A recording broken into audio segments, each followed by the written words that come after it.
It's good to see you, Nelisa. Hi, thank you for having me. It's always a pleasure. So you've been on an exciting journey, no two ways about that, and you've visited the country, and I'm sure you've done so much over the period that you've landed here in Ghana. Yeah. What are some of the things that you've done so far? I tasted Ghanaian jollof, which was absolutely delicious. I went to the. So it means you've given the accolades to her. No, don't mind the other side. Battle between Nigeria and Ghana.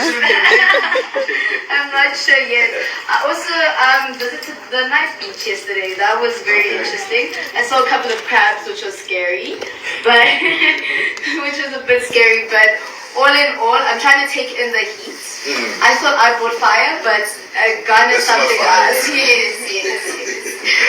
But you'll be fine. I mean, you're in good hands, all right? So enjoy yourself time, okay? Before getting into the competition, was there a notion that you were already an influencer, or you are heading towards that point where after you're done, you'll be able to say that, okay, I've risen to a certain stage where I feel like I'm an influencer, and these are the things I want to do, what the description is?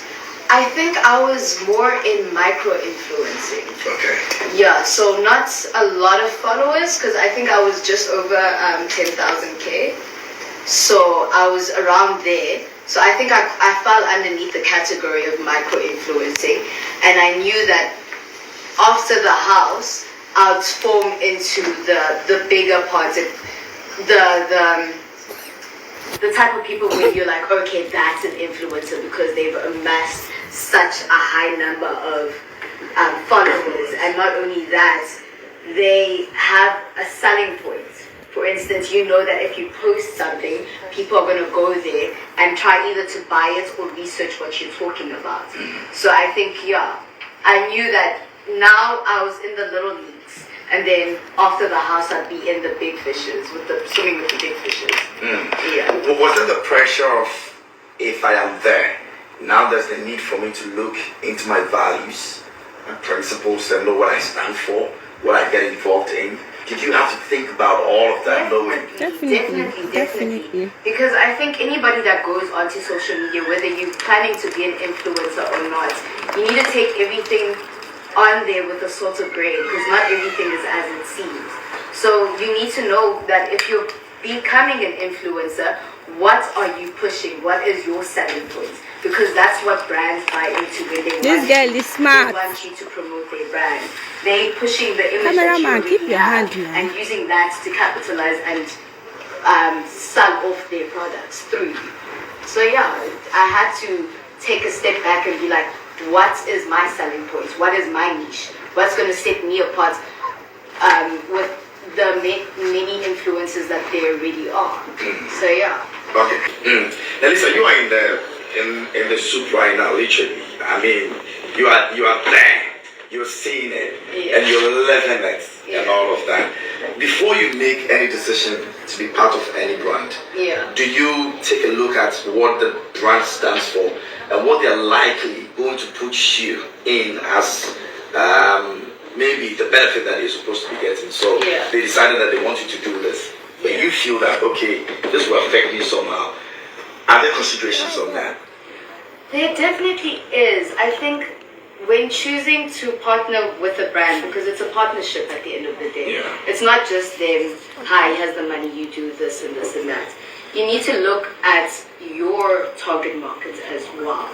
Like, will my audience buy into what I'm selling right now? Because if they're not buying, the brand is not making money, and then in the end it looks like you don't have the selling power. So it comes back, and then maybe they could be in an office one day and be like, no, we worked with her, she actually didn't give us any sales. So you have to be very considerate that not only do you fall in line with the brand's target market, but they fall in line with yours as well. Because it's a partner. If I'm not doing my job, it's going to affect me in the long run, even if it doesn't affect me now. I might get the money, but in the long run, they might have a product that could actually sell to my audience. But because we partnered then and it didn't work, now I'm at a disadvantage in the future. So yes, I have to take a look at everything. It also comes with a certain sort of pressure. I mean, everybody's doing it. Yeah. Somebody's getting it. If I'm not doing it, then it means I'm losing out. How do you deal with that? Because most of your friends that, let's even put the reality show titles, for example. Yeah. There are people that you went into the reality show with. Yeah. You all come out.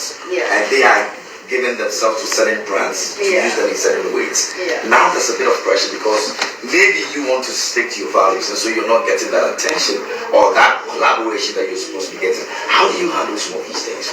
I mean, I keep telling myself that success is a journey. Like, if I sell myself short now, how am I going to make it to the top? Like, where's the ladder? So I need to be patient, first of all. The brands that I want to collaborate with, I need to cater to them. So for everything that I do, I cater to the brands in my head, acting as if I'm already in the position to work with these brands. So selling them already, hi. So by the time I pitch to them, hi, I would like to work with you. This is what I've done.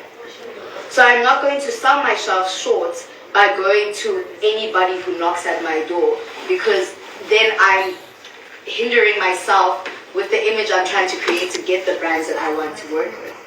So just telling myself that success is a journey. It's not gonna, if we're not on the same path, like, why are we, it's not a race. Like, the game is over. Like, I need to keep on reminding myself the game is over. It is not a race. This is the rest of my life. I have to live with this. Yeah. I have to live with these decisions. Yeah. Basically. Just a smidgen. Just a smidgen. Like, I get where you're coming from, but then people need to also understand that influencing isn't a stable job. Absolutely. It's not a stable income.